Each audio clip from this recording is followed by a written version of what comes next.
Lord and Lentini. So today I'm talking about the top producers, the habits of top producers in sales and leadership. And I'm focusing on CEOs, vice presidents of sales, executive vice presidents of sales, sales managers, leaders of salespeople.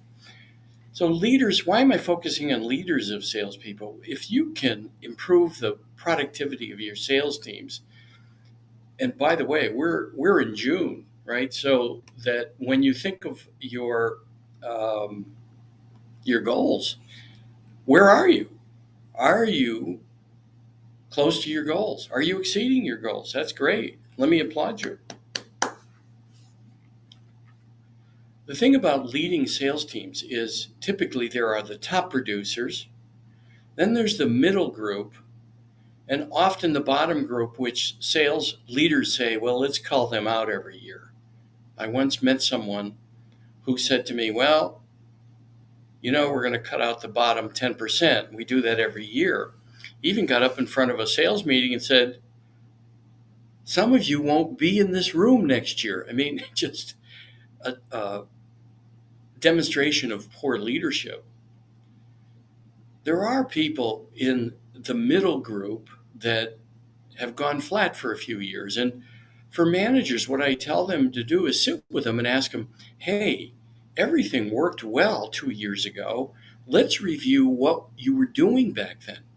What was your behavior? Let's identify some things that worked and perhaps discuss, are you doing them today? Is there something that you can revive from what you did successfully 2 years ago? So it's about coaching people. The other thing that leaders often miss today is that they're asking people this: what did you close lately? That's what I call whipping the ox instead of pushing the cart. Sales leaders often feel like they have to whip the ox. It's not what sales teams and sales professionals need today. What they require today is someone who's in the trenches with them, helping them win. Now, you may make some calls with them, and I recommend visiting the top 20% of your clients that are giving you 80% of your bottom line, the 80% of your results. And also, though, looking at things another way. Who are your best clients? Who are the most profitable? Who are the easiest to serve? Why? What are the traits about those top clients? And help your team identify more of those for future clients. Can you target people and help them target people that align with your ideal clients? Then there's good clients. They have a higher cost to serve than others, and they do respect your processes. They pay you on time. Maybe occasionally they fall below the acceptable terms, whether you want everybody paid within 60 days or 45 days or 30 days. It doesn't matter what you define that as. What matters is looking at the people and measuring the people that stay within your boundaries. They're good clients. They may not be as profitable as the ideal clients. They're still good. So help your team identify the good and the ideal clients so that you can identify two things. One is targets. Now, targets for future clients won't necessarily be ideal or good. So how do you identify that? You help them craft questions, and you encourage your team to be curious so that they find the fit. And so you work with them starting with the end in mind. The end is, these are the ideal, these are the good. Let's establish some questions to uncover whether they're ideal or good future clients. That way, your team can find the fit and develop their curiosity. And if you're not helping them develop their curiosity and helping them identify who's good and who's ideal, you're not helping them win. That's the place to be today. And then to start teaching people or hire someone who will teach them this, helping people buy. I wrote the book Helping People Buy in 2021. And then Dave Brown wrote Servant Selling. He's one of our senior partners at Southwestern Consulting. And again, it's all based on the theory of helping people buy. And that's showing up authentically and having a conversation about how can you help them become more profitable, productive, solve problems. It's not high pressure selling. High pressure salespeople have commission breath, and it stings. And it's not the preferred way of the buying public today. Think about when you buy something. Do you like a high pressure salesperson that follows you all around, whether it's for a car or for a service or for products or for rehabbing your home?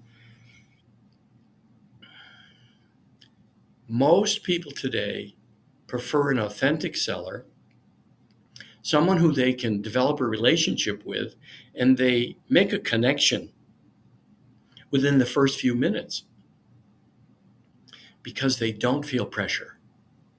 If they feel this pressure, feel that as I do that against the screen.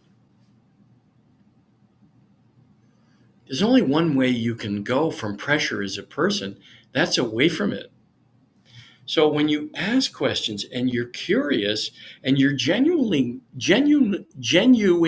there to help them buy something, even if it's not you, they're going to sense it. And they'll be with you to answer all your questions. And that's what you need to train your team to do. And you support it as a leader. Helping people buy is the way to sell today, and helping your team win is the way to manage them today. Now, let me give you some tips about the bottom producers. You had a cost of hiring them. You orientated them. You trained them. If you can find a way to make them productive as a leader, you just saved your company a lot of time and money. There is a way. And you have to have a conversation with them and be invested in helping them win. Not everybody will win in that group. In the bottom, say, some companies do a third. The top producers, the middle, and the bottom. If you can find a way to make 10 or 20% of the bottom producers more productive, and typically I can tell you it's their behavior, their self-talk, the way they manage the conversation in their mind, what I call the acorn brain, that little voice that operates incessantly in my head, and I believe everyone's head. Top producers manage it well. Middle producers, even those who've gotten stuck for a while, are stuck in that conversation. Their self-talk is poor. They probably don't have a vision board. They don't have a coach. Top producers probably have a coach. Top companies have a training program with coaching, like Southwestern Consulting. So we assign modules for people to learn, and then a coach that walks with them through the modules and listens for the individual blocks that each person might have and helps them through their individual blocks, because not everybody on the sales team will have the same challenges, especially if they've been stuck for a few years, and especially if they're in the lower rung of producers. A manager can sit with people in the lower rung of producers, in the bottom 33%, and probably save 20% of them, which saves the company a lot of money. It isn't about motivating them. They can find out, help them identify a behavior that they're stuck in and why it's not working. That saves the company a lot of money, and a lot of managers are not invested in that. They're just looking at what did you close lately? And that's what I encourage managers to get away from. You develop a relationship with your team. You develop a connection with them. You model the behavior you want them to follow with your future clients and your clients.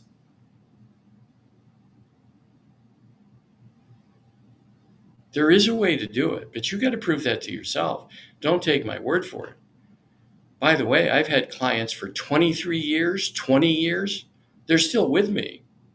I've been with them long enough to help them through the bumps, to help them manage salespeople, including people who they thought they were going to have to let go of. And they turned into productive salespeople when we together identified a new way of managing them, because not everyone's the same. Each personality is slightly different. Now they can fall into groups, and there can be up to 12 different groups if you use Everything Disc, the Wiley program. And I'm an authorized partner of Wiley, Everything Disc. And when we help people identify where their future clients fall in the disc, often they make a connection and make a sale with people they were previously not closing. So there's a tip about closing. It's usually the salesperson not making a connection and not speaking to the person in the way they prefer to be communicated with. So the golden rule is treat everyone how you want to be treated. The platinum rule is treat everyone how they want to be treated. That requires a certain authenticity and presence. And they can learn it. Salespeople can learn it. Managers can learn it, so it can help you more effectively connect with the different people, the different personality styles on your sales team. Someone might not be producing because you're not making a connection with them. And that requires making an effort. If you're treating everyone the same, you're missing out on people who could produce and save your company a lot of money, because you know what it costs to hire someone, orientate them, train them, especially if you're using a recruiter. You're paying a fee of their salary. Now, if you want to get rid of them in 90 days, then the recruiter has to give you somebody new. But if you wait a year or a year and a half or 2 years, as some companies do, and they don't do the work to discover how to motivate that person, then you flush that investment down the drain. I worked with a client who had someone that was not performing for a year and a half, and then everything clicked because we kept working with the management and the salesperson. Everybody was adapting and adjusting. We did things like a 360 to help the person identify things they could improve in the eyes of those around them. Management did the same thing. They got a 360, and they learned how their peers and their employees viewed them, and they learned some things they could do differently. That requires a level of vulnerability that a lot of companies aren't willing to take. They're not willing to take that step. You have to prove that to yourself. Don't take my word for it. Don't take anyone's word for it. Never follow anyone or anything blindly, but make your life the experiment. If you're not questioning your answers, who will? I love the book by Osho, Your Answers Questioned. Look it up. It's a great book, but it's about the philosophy that the title points you to. If you're not questioning your answers as a leader, then today you're not flexible enough to lead, especially sales teams. Most top salespeople are somewhat unmanageable. So that requires a lot of flexibility on behalf of the managers. So take some time to think about what I'm saying. It's important as a manager that you be flexible and start to question your answers, and then look at the customers that are ideal? Why are they so profitable? Why are they so easy to deal with? What do they like about your company? That involves a conversation with your ideal clients. Why did they choose you? Why do they continue to choose you? What can you do better? They'll appreciate that. The same with the good clients. And then instead of firing the clients that are on the bottom, which a lot of companies do, why don't you get better at sagacity, discerning your ideal and good clients, and help your sales team build questions and their curiosity with your approval as to who's ideal and who's good, and weed out the ones up front who will not be a fit. You'll save your company a lot of money and the embarrassment of having to fire them. Amazing how many companies don't do it, the activity-based costing, to find out who are the most productive. And who among your sales team is enrolling and closing people who aren't productive. And do you know why they're enrolling and closing clients that aren't productive? Because you're pressuring them with, what did you close lately? Get out there and close something. So do you think they care about your company at that point, or who's ideal or good or who's profitable? They're just closing someone. And while that may be unethical, who's the cause of it? Leadership. You may not like to hear some of these things from me, but that's where I start when you hire me to come in and look at what your process is. We have a manager's edge training program that comes with a coach. You commit to it for a year. We have a top producers edge training program that comes with a coach. We also come in and do seminars. And we like to do a reinforcement schedule every other month for a year, every month for a year. But we craft that program with you to address your needs. That's what we do at Southwestern Consulting. And we're very good at it. And I've been the licensee of a national sales training program, so I've seen other programs. Conducted my own, and now I'm aligned with Southwestern Consulting because I love the work. I'm aligned with it. It's helping management win. It's helping salespeople win. It's helping customers win. That's the philosophy.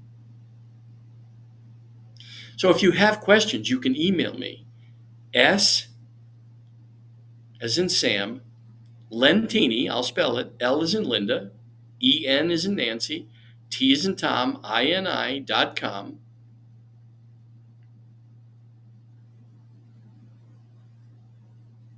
At southwesternconsulting.com. Southwesternconsulting.com. I know you're smart enough to not need the spelling of that. Any questions, again, reach out to me. I'm glad to help.